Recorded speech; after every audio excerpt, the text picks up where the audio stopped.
বৈদ্যবাটি কাজীপাড়া চৌমাথায় কাশ্মীরের ঘটনার প্রতিবাদে অল বেঙ্গল মাইনরিটি অ্যাসোসিয়েশনের পক্ষ থেকে শান্তি মিছিল ও পথসভা আয়োজিত হলো।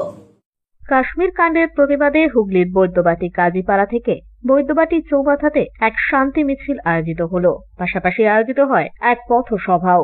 অল বেঙ্গল মাইনরিটি অ্যাসোসিয়েশনের পক্ষ থেকে এদিনের এই কর্মসূচি আয়োজিত হয়। কালো ব্যাজ পরে এদিন কাশ্মীরে জঙ্গি হামলার তীব্র প্রতিবাদ জানান উপস্থিত সকলে।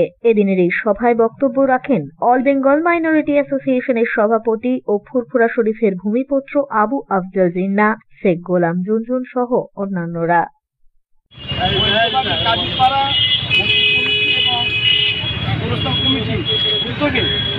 যেভাবে গত কয়েকদিন আগে ভারতের কাশ্মীরে হত্যাযজ্ঞ চালিয়েছে, জঙ্গিপনা যে করেছে, এটা তীব্র ধিক্কার জানাই।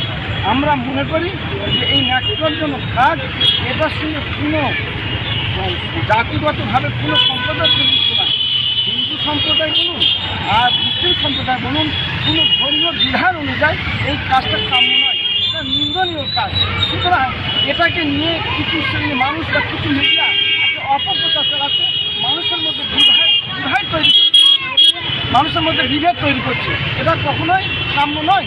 সুতরাং আজকে আমরা এই জায়গায় দাঁড়িয়ে আমরা সমবেদনা জানাচ্ছি যারা এই দেশের এই জায়গায় দাঁড়িয়ে যারা শহীদ হয়ে গেছে তাদের পরিবারের প্রতি সমবেদনা। ব্যুরো রিপোর্ট, হুগলি আজকে।